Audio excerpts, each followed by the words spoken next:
in our headlines on this Friday afternoon, February 16th. In a rare disclosure of personal thoughts, North Korean leader Kim Jonguns' sister, Kim Yo-jong, shares the possibility of a visit to Pyongyang by Japanese Prime Minister Fumio Kishida if conditions are met.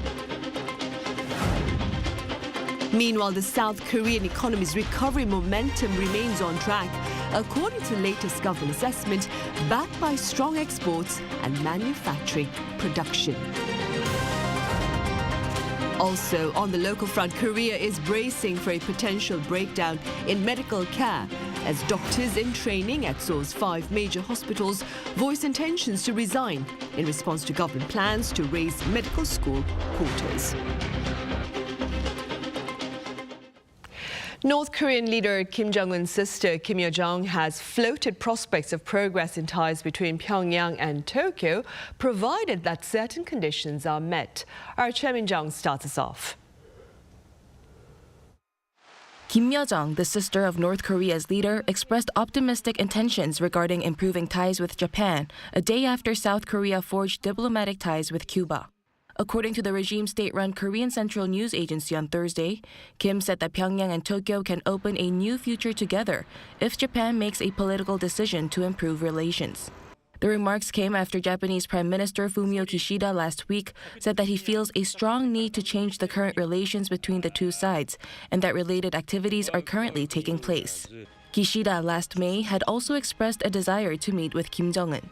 Kim Yo-jong added that Kishida's visit to North Korea might happen on the condition that Japan is willing to leave the past abduction of Japanese citizens off the table. Relations between Pyongyang and Tokyo have long been sour, as Japan claims that 17 of its citizens were abducted by North Korea in the 1970s and 80s, and that 12 still remain in the north. North Korea argues that the issue has already been settled, saying that 8 have died and the remaining 4 were never kidnapped. Experts say the remarks could be intended to counter South Korea's recent establishment of diplomatic ties with Cuba, a longtime ally of North Korea. Seeking cooperation with Japan could provide North Korea with a breakthrough, as its diplomatic isolation in the international community is becoming increasingly severe. I believe the North intends to counter the establishment of diplomatic relations between South Korea and Cuba with a cooperative relationship with Japan, while strengthening the hostile relationship with South Korea. Kim Yo-jong, however, stressed that her remarks were solely her personal opinion. She added that the regime's leadership still has no plans to repair relations with Japan and that it remains to be seen what Kishida's intentions are in the future. Kim Jong, Arirang News. Here on the local front, in its latest market assessment, Seoul's Finance and Economy Ministry says exports and manufacturing production are tangibly on track, but spending and construction investments are lagging behind. Our economics correspondent Shin Ha-young has more. South Korea's economy is continuing its recovery momentum with strong manufacturing production and exports. That's according to the Economic Green Book released by the Finance Ministry on Friday. The ministry's description of the country's economy has changed to recovery momentum is continuing from the previous reports signs of recovery are expanding. This is mainly due to a rebound in exports and manufacturing production. Exports continue to rise, and in mining and manufacturing production, there have been consecutive increases for the last 3 quarters. With these factors, the economic recovery momentum has strengthened further. In December, production in mining and manufacturing went up by over 6% from the year before, driven by the chip sector, which saw a jump of over 50% in output on rising demand. The country's exports continued to increase for the 4th consecutive month in January. There was an on-year increase of 18% in exports last month as demand for semiconductors continued to improve and shipments to China grew for the first time in 20 months. However, the ministry pointed out that the pace of recovery differs across sectors, with signs of sluggish private consumption and stagnant construction investment becoming more evident. In December, retail sales, a key gauge of private spending, dropped 0.8% from the previous month. Construction investment fell 2.7% on month and over 1% on year. There are rising expectations for a recovery in the IT industry and soft landing for the global economy. However, it evaluated that uncertainties still remain due to geopolitical risks like the war in Ukraine and the outbreak of conflict in the Middle East. In response, the government plans to continue to manage potential risks while also focusing on improving people's livelihoods by implementing key policy tasks identified during livelihood policy discussion with citizens. 신하영, Arirang News. Meanwhile, also back on track was Korea's annual job growth rate, which rebounded to the 300,000 level last month, with workers in their 60s and above boosting the rebound. Our Lee Soo-jin has details. South Korea's on-year job growth has recovered to the 300,000 range for the first time in 3 months. Data released by Statistics Korea on Friday shows that there were 27.7 million people in employment last month, up 380,000 from the previous year. This also marks the largest on-year job growth recorded in 10 months since March last year. Job growth was primarily led by an increase in employment of those aged 60 and above, which recorded a 350,000 rise, while there were also increases for those in their 30s and 50s. On the other hand, employment figures for people aged 15 to 29 fell by 85,000 compared to the previous year, showing a decline for 15 consecutive months. While an on-year drop for 40 to 49-year-olds was recorded for the 19th month straight. In terms of different job sectors, the healthcare and social assistance sectors saw the largest number of job additions, with more than 100,000 people hired, followed by the science and technology and construction industries.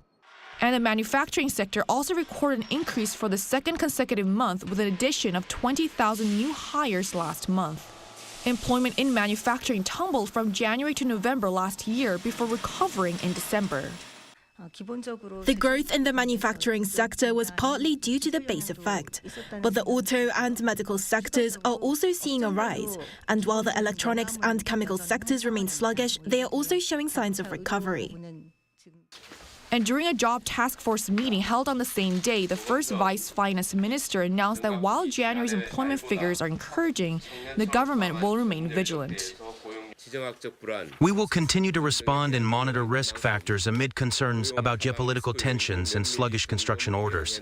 We will also promote hiring programs to create 1.14 million jobs in the first half of the year.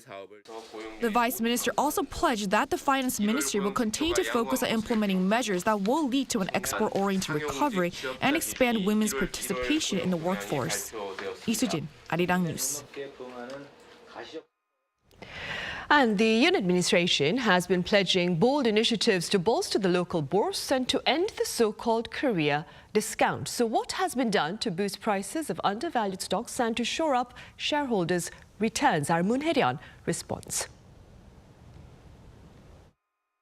제 임기 중에 글로벌 스탠다드에 맞지 않는 자본시장의 규제는 과감하게 혁파해서 글로벌 증시 수준으로 코리아 디스카운트를 해소할 것입니다.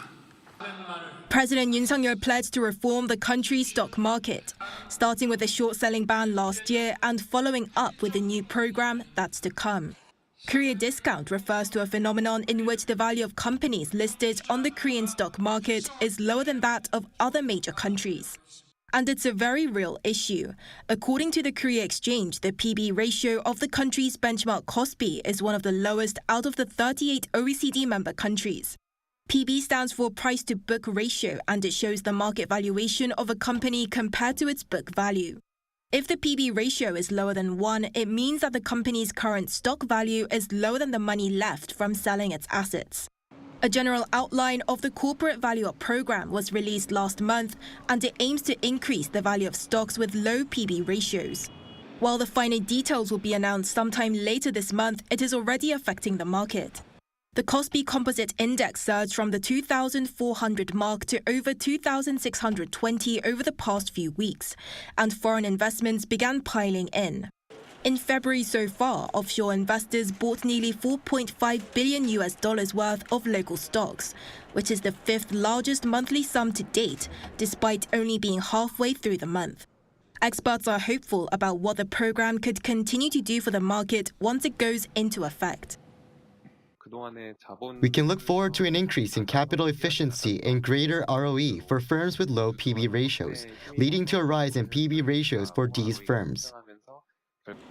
But some are wary that this could die down just as quickly and that they will need to be followed up with policies over a period of time. They have to be followed by further reforms and further commitment by Korean companies and the Korean government that stockholders' value will be respected. Because the Korean discount has lasted for decades, any short-term programs are not going to be able to eliminate Korean discount. There are also concerns that as the current program looks as though it will be more of an advisory than an enforcement, requiring firms to set target goals, it could fall flat. Further details will be needed to see how the government plans to address these concerns. 문혜련, Arirang News.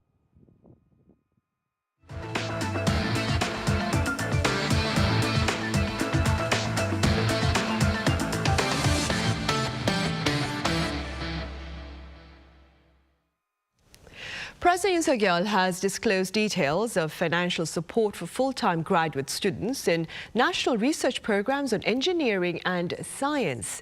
Now, students enrolled in related master's degrees will be provided with a monthly allowance of at least $600, while their counterparts in doctoral degrees will be offered at least $820. Intentions to this end were shared earlier on this Friday during the 12th government policy briefing open to the public in Daejeon, which is widely considered Korea's center for research and development. Pundits believe the financial support plan also seeks to appease concerns over the government's reduced R&D funding for this year. In other news, doctors in training at Seoul's Big Five healthcare institutions are tendering their resignations in response to the government plans to expand the medical school admissions quota. Our Shin Se-byuk reports. In response to the government's decision to increase the medical school admission quota by 2,000 to over 5,000 by 2025, residents at 5 major hospitals in Seoul announced they will take collective action. According to the Korean Inter-Resident Association on Friday, as a result of discussions with residents at the so-called Big Five hospitals, all residents at those hospitals will submit their resignation by the 19th and will stop working after 6 a.m. on the 20th. The Big Five hospitals refer to Seoul National University Hospital, Seoul Asan Medical Center, Catholic University of Korea Seoul St. Mary's Hospital, Severance Hospital, and Samsung Medical Center. The decision to hand in their resignation comes as Kira and Big Five representatives urgently discussed measures to respond to the government plans from 11 p.m. Thursday to 2 a.m. Friday. Some of the participating hospitals have already confirmed that all of their residents already agreed to hand in resignation letters. If collective action goes ahead as planned, it would mark the 4th time doctors have taken such action since the first medical strike in 2000. As of last year, it was reported that there were about 2,700 residents working at the Big Five hospitals. Meanwhile, medical students nationwide have decided to submit leave of absence requests en masse for next Tuesday, the 20th. This decision followed an emergency meeting held on Thursday evening by representatives from 35 of the nation's 40 medical schools. During the meeting, all 35 participants unanimously agreed to coordinate the submission of leave of absence request while ensuring unified action across all 40 medical schools. Another meeting to further discuss plans for upcoming actions, including the possibility of boycotting classes, is scheduled for later on Friday. However, according to the Education Ministry, as of Thursday afternoon, no leave of absence request had been submitted to the universities. In light of collective action by doctors and students, the government is planning to move forward with a solid response strategy. Currently, the Health Ministry prohibits collective action by doctors and has warned of the possibility of licenses being revoked if they do not follow a ministry's immediate return to work order in the event of a strike. Shin Se-byuk, Arirang News. Over in the Middle East, Israeli troops stormed Gaza's largest and last functioning hospital in search of hostages on Thursday, but to no avail. Our Yoon has the latest. On Thursday, Israeli forces raided the biggest functioning hospital in southern Gaza, claiming they were seeking the remains of hostages taken by Hamas. The Israeli military said it had credible intelligence of Hamas holding hostages at the Nasser hospital. According to Chief Military Spokesperson Rear Admiral Daniel Hagari, forces conducted a precise and limited operation there without forcibly evacuating medics or patients. Israel has accused Hamas of using hospitals and other civilian structures to shield its fighters. The raid on Nasser hospital came hours after an Israeli attack killed a patient and wounded 6 others inside the complex. The Gaza Health Ministry said that as troops searched hospital buildings, they ordered more than 460 staff, patients, and their relatives to move into an older building in the compound that isn't equipped to treat patients, adding that fuel for generators would soon run out, which would endanger the lives of those in intensive care. Meanwhile, a wall is being built in Egypt, close to its border with the war-torn Gaza Strip. Footage and satellite imagery obtained by news outlets show that a plot of land has been cleared off and a wall is being built in the buffer zone between Egypt and Rafah, apparently over concerns that refugees from Gaza will spill over across the border. Rafah is now overflowing with over 1 million displaced Palestinians struggling to survive in tents and makeshift shelters with scarce access to food and other critically needed supplies. The New York Times has reported that their analysis of the satellite images indicated that the work began around February 5th. According to an interview with a contractor and an engineer, the Egyptian army commissioned the building of a 5-meter-high concrete wall to close off a 5-square-kilometer plot of land at the site. But the Egyptian government has declined to discuss the new construction. Ian-jin, Arirang News. Back on the local front, Korea's southern port city of Busan is hosting the world's team table tennis championships. The event runs from this Friday to February 25th at the Busan Exhibition and Convention Center. Over 2,000 players from 47 countries are competing, with the top 8 men's and women's teams set to qualify for the Olympics in Paris this summer. In even-numbered years, the World Championships feature men's and women's team events, while individual events take place in odd-numbered years. Korea was scheduled to play host in 2020, but the event was postponed owing, that is, to the pandemic.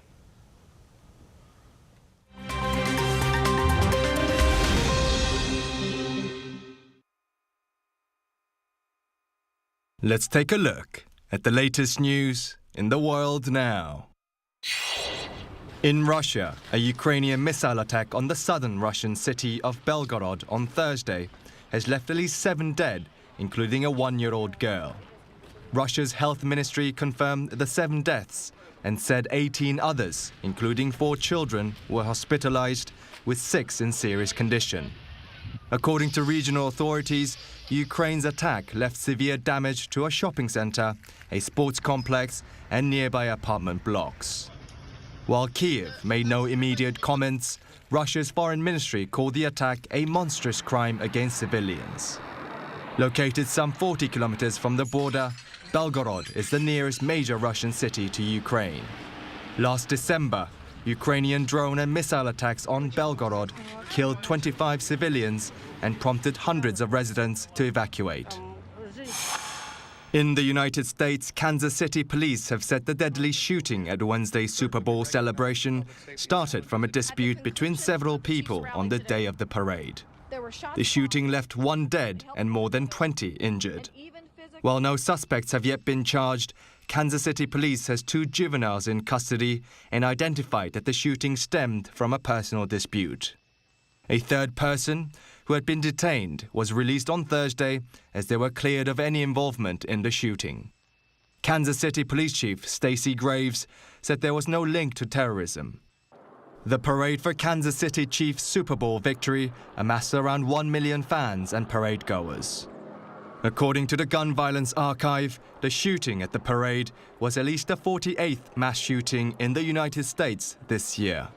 Former U.S. President Donald Trump's bid to dismiss an indictment case related to hush money paid to a porn star has failed, as a New York judge on Thursday denied the request.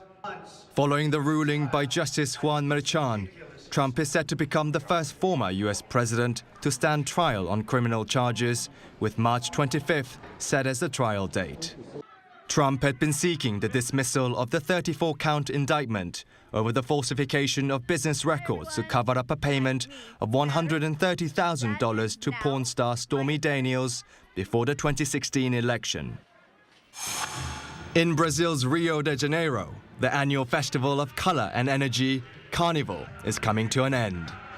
The 2024 Rio Carnival Festival, which began on the 9th of February, will see its final day of celebrations on Saturday, February the 17th. And after competition between Rio's elite samba schools at the world-famous Sambadrome, it was the Viraduro Samba School that took victory. This means that the Viraduro School will have the honor of reprising their performance at the Champions Parade on Saturday. Kim Yo-jong, Arirang News.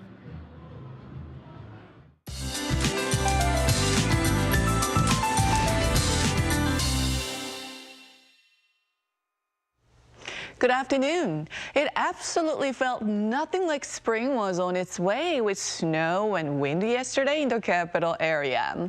After sub-zero temperatures this morning, we'll notice highs going much warmer in the central regions, but those in southern provinces are having a much chillier afternoon today. We can look forward to April-like temperatures this weekend, though, before another brief cool snap moves in next week. So enjoy the weather, if you can, this weekend. Now let's take a closer look at today's afternoon highs. Seoul sees a high of 8 degrees, but again, southern regions see highs going down about 5 to 8 degrees compared to yesterday. Gwangju and Jeju will be topping out at 11 degrees Celsius this afternoon, with brighter skies and decent air quality nationwide. Saturday looks to be a sunny one. That nationwide rain is in the forecast on Sunday. Up and down temperatures continue next week, with frequent precipitation in the forecast, so please take good care. That's Korea for you, and here's a look at the international weather conditions.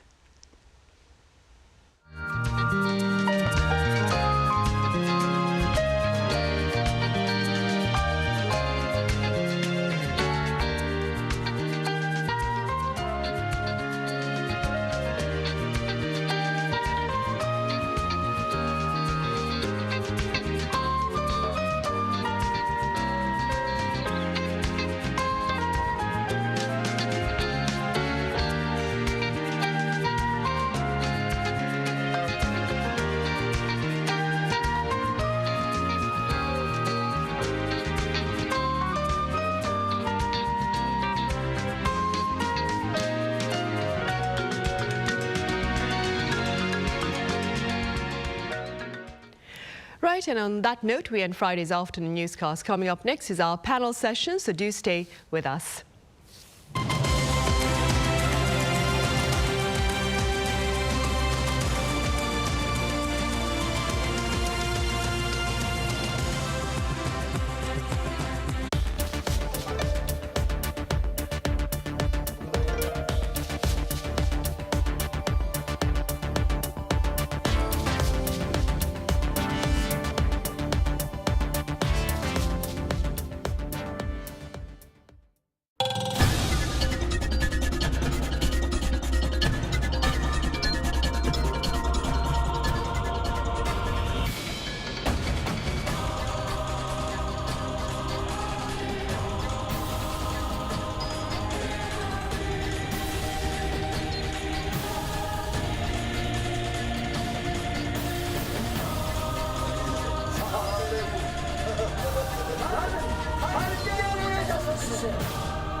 여성 캐릭터라고 해서 여자처럼 보여야지라는 생각으로 접근을 하면 와 이게 내가 진짜 망할 수도 있겠구나 이런 생각이 들더라고요. 그래서 내면의 여성화를 많이 끄집어내려고 노력을 했고요. 징글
Lotte takes a new leap beyond its boundaries.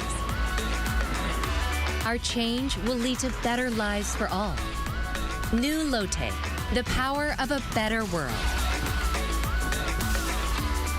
New today, better tomorrow. Lotte. 한국에 오면 먹어야죠.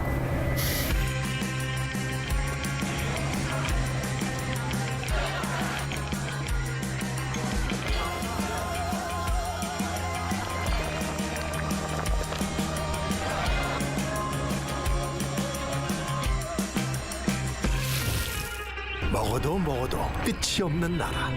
감당할 수 있겠니?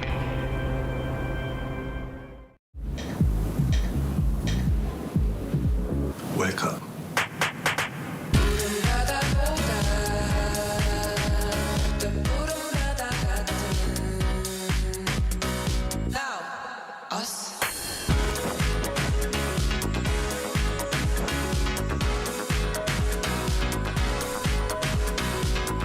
엄청난 에너지를 춤으로 뿜어내는 나라. 감당할 수 있겠니?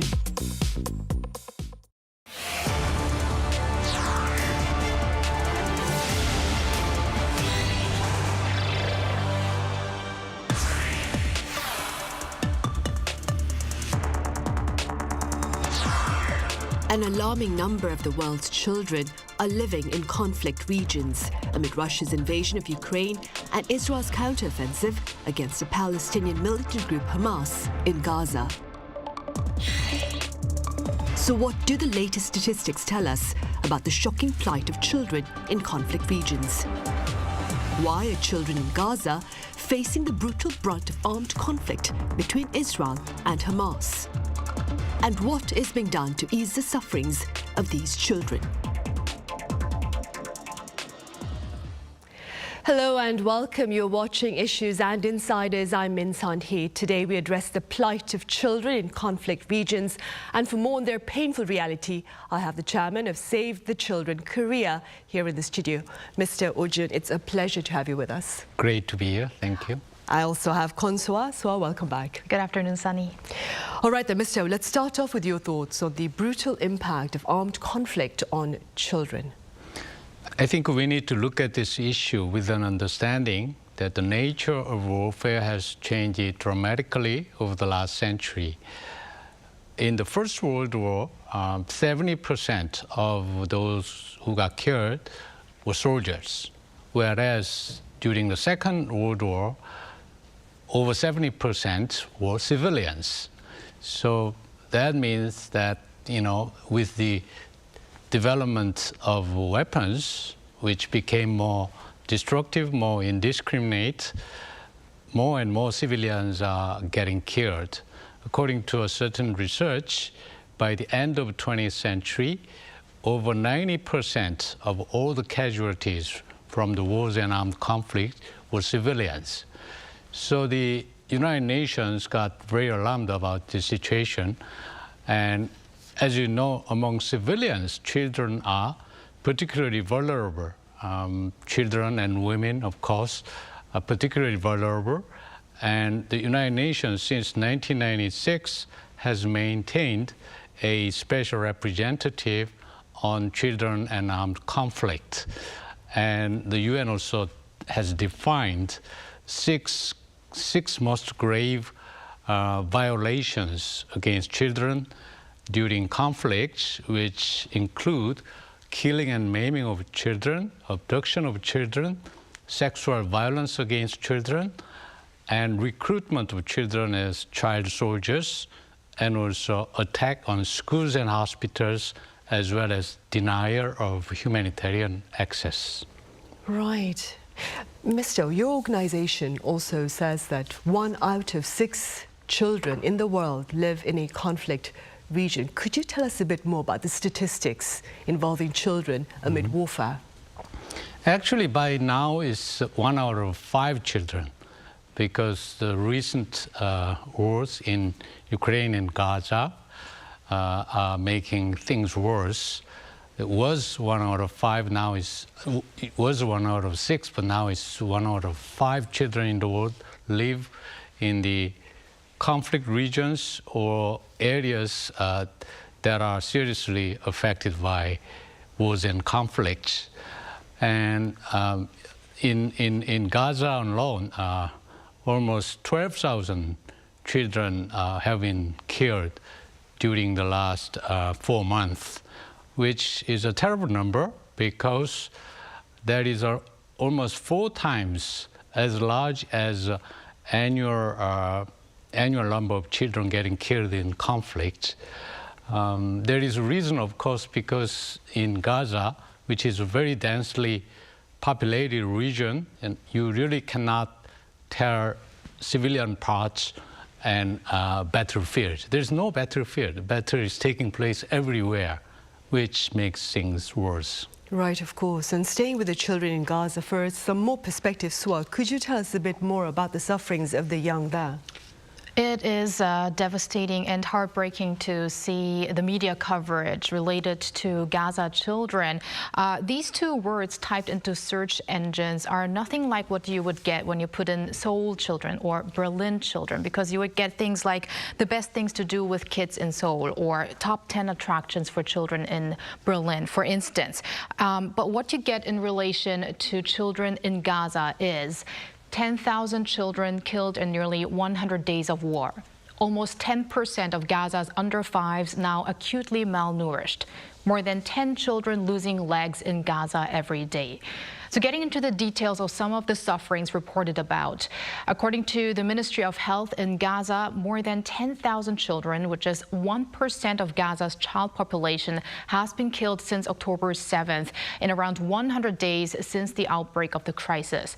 That number itself is shocking enough, but as the New York Times pointed out in late November, is that the death toll of women and children in Gaza in less than 2 months into the war was twice as high as that in Ukraine in almost 2 years since Russia's invasion. So the fast rise in the death toll is being pointed out here. And conflict casualty experts were said to have been taken aback at how rapidly women and children are becoming victims in this war.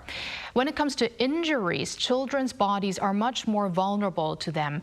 CNN coverage cited figures that said more than 10 children on average a day have either lost one or both of their legs in the Gaza Strip since October 7th. Many amputations are being performed without anesthesia due to the shortage in medical supplies, unbearable even for experienced professionals to see the children in pain. Another issue, food shortage. Save the Children in a press release had said 335,000 children under the age of 5 are at risk of severe malnutrition or starvation, and all of the 1 million children in Gaza have not enough to eat. Wall Street Journal looked into women going into labor under the worst circumstances, some of them having to give birth at makeshift tents, overcrowded shelters, and public bathrooms with not enough operating hospitals left. And lack of pre- and postnatal care leaves mothers as well as the babies in danger. Right, and staying with the shocking sufferings of children in Gaza, according to your organization, Save the Children, Mr. O, data shows that the number of children reported killed in Gaza in just 3 weeks, and I quote, surpassed the annual number of children killed across the world's conflict zones since 2019. What makes the children in Gaza so much more vulnerable to the brutal conflict there? Well, as I said earlier, with the weapons developments, now we have technology, the killing technology like missiles, air bombing, all of these very destructive and indiscriminate weapons. If you recall that when they first started to use machine guns during the American Civil War, there were a lot of debates that we should ban the use of machine guns because machine guns are so indiscriminate and destructive compared to ordinary rifles. When you think back on that, it's almost ridiculous that machine guns are indiscriminate compared to missiles and, air bombing and other, artillery, these terrible weapons. So with that, you cannot really tell civilians from soldiers. I don't know how many soldiers are there in Gaza, but they are mostly hidden. The irony is that soldiers are better protected because not only in Gaza but in any other war zones, soldiers are in bunkers, soldiers are protected by armors, but civilians are not, children are not. So that's a problem. And also, as I said, Gaza is a very densely populated area, and the population, Palestinian population in Gaza and in West Bank, they live off humanitarian assistance provided by the international community. And with this conflict, with these battles going on, there is no humanitarian assistance arriving. Actually, the total delivery of aid from the outside world is less than half of ordinarily what they ordinarily get, which is terrible because, as Soa said, it necessarily leads to food insecurity, and they don't have much of a service, whether it's medical, school. So for children, it's a terrible situation. Right, indeed. And beyond the Middle East, over in Europe, Ukraine claims that 19,000 children, over 19,000 children, were illegally taken by Russia since its invasion of Ukraine back in February 2022.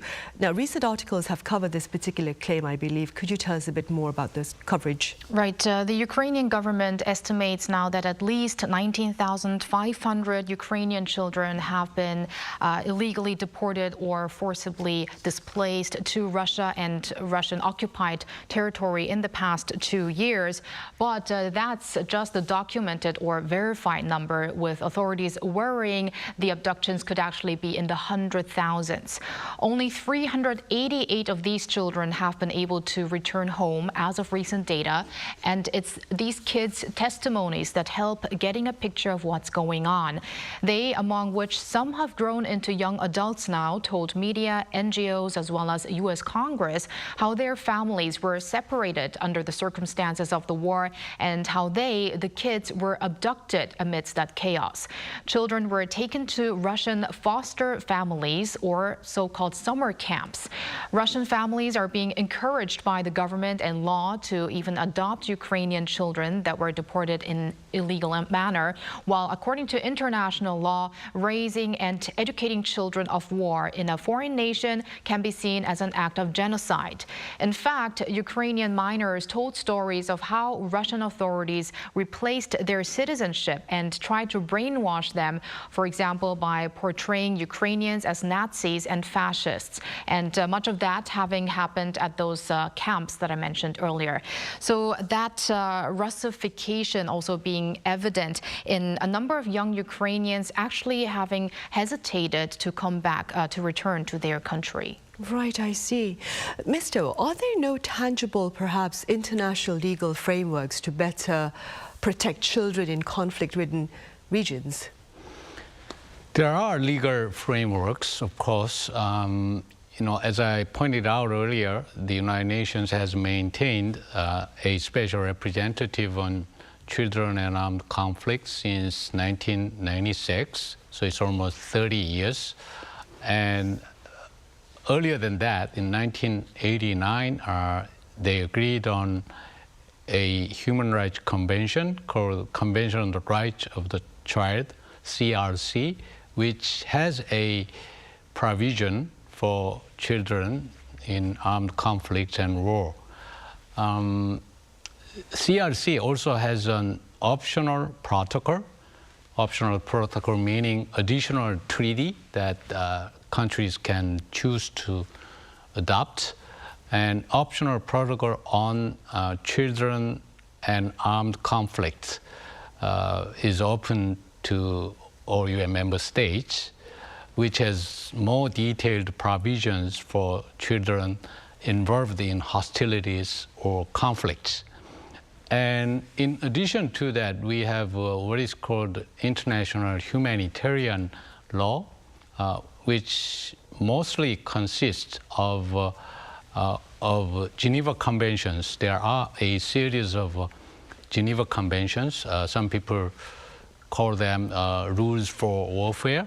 And so even during a war or conflict, armed conflict, you should treat children specially. You cannot just involve children in, for example, in recruitment by armed forces or groups. You cannot torture children. You cannot sexually violate children. So there are special provisions for children in international law and international legal framework, as you mentioned. But the question is whether all these laws and regulations are observed and respected by countries which are, parties to conflict, parties to a war. Because when you are fighting, countries are so desperate, so they seem to employ whatever tools they have without regard for these international law and humanitarian law. And given that dismal reality, Mr. What is your organization, Save the Children, doing perhaps to ease the plight of children in such environments? Well, Save the Children has recently came up with a plan to strengthen our activities in the area of humanitarian assistance, not least given the recent conflict and children who are suffering there. So we came up with a plan to cover 16 million children over 40 countries, in over 40 countries who are either in conflict or affected by conflicts. And for that, we have a plan to raise funds in the amount of $1.3 billion US. And we hope our plan will pan out, and we hope we will be able to deliver more children from these conundrums, and not just to save the children, but I think other international bodies and organizations concerning children, including UNICEF, a UN body, all of us are strengthening, redoubling our efforts. Right. And so despite the current common belief that Ukraine and Gaza are perhaps the most horrible places for children in conflict to be living in, I understand that on the list of the top 10 worst countries to be in as children, these two countries are not on that particular list. Right, that's the worst conflict-affected countries for minors to live in based on data from 2022, which, however, separately states that the number of children killed in Gaza has surpassed the annual death toll of the children killed in conflict zones since 2019, as we earlier mentioned before. But if we take a look at the ranking by Save the Children, Afghanistan, as of latest, is assessed as the most dangerous country to live in for minors, followed by Congo, Syria, Yemen, and Somalia. So we can notice how most of these countries are in the African continent or in Asia, or geopolitically speaking, Middle East. Children in these countries are suffering from extreme hunger, lack of education, violence, war, and natural disasters. Going into some of the details of the three countries in the top, according to Save the Children, in Afghanistan, it's a severe economic crisis and worst drought in 3 decades that leaves children in hunger and disease. And following the Taliban's ban on female aid workers, it has become extremely difficult to provide humanitarian assistance. Children in the Democratic Republic of Congo, where conflicts are continuing for around 30 years, are experiencing violations against their rights every day. Infant mortality is among the highest in the world, especially due to low vaccination rates. The longer than 10 years of violence in Syria has led to half of the country's kids growing up knowing nothing but conflict, is how Save the Children explains the situation there. Children are in psychological distress due to separation from families because of death, detainment, or disappearance. Last year's devastating earthquakes have added to the crisis. And what needs to be considered is that some of the conflicts are in the headlines every day, others are not, and much of that has got to do because some of the conflicts have been continuing for decades already. So we are still seeing many countries where these children are suffering, just like in Gaza right now. Right, and keeping in mind this disturbing data as shared by ISOA from your agency, Save the Children, Mr. what more can be done to raise greater awareness about the sufferings of children in the top 10 countries? Well, as SOA pointed out, some of these issues, some of these conflicts have been going on for many years, even for decades. So by now, I think sometimes we are so used to the stories, so we are not alerted enough, even if things get worse in those conflict countries. And so keeping our attention and raising our awareness on these problems is extremely important.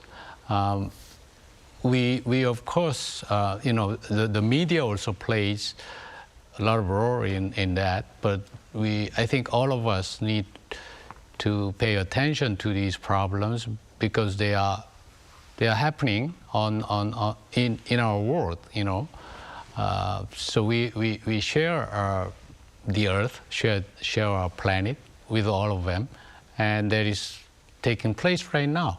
So I think all of us need to, individually in any country, we need to, talk to our policymakers, talk to our political leaders about the need to pay more attention to these problems taking place all over the world. If we are close-minded and we don't care about it, we only care about our own economy, care about our own problems, and don't care anything about what is happening out there, then I think eventually when these children grow up, children in conflict areas, when they grow up without proper education, without proper nourishment, I think that will add to the problems, global problems we have right now. So that's why we need more awareness on these issues. And collective action, of course. That's true, very true. So how can ordinary people then do their part to perhaps tackle this crisis faced by children in conflict regions? Well, I think, as I said, they can always have their political leadership to give their feedback. And, especially in democracies, we elect our leaders, so we listen to our leaders talking about these problems. When it comes to election, we pay more attention to the candidates who have awareness, and at the same time, we can also support these international, organizations and non-governmental organizations as well. As I said, UNICEF and Save the Children is not the only NGO supporting children, so there are other NGOs as well. So whichever organization you decide to support, you can support by donation, you can support by volunteering, what is important is, maintaining your attention to these problems as they are taking place in our world. Right, keeping an interest in these very severe issues and making sure you don't become inert to them despite how long they take. Very true, yeah. All right, Mr. O, thank you so much for your time and your thoughts today. And so, as always, thank you very much for your insights. Thank you, Sunny. Right, well, on that note, we end this week's editions of Issues and Insiders. Thank you for watching. Have a great weekend. See you same time next Monday.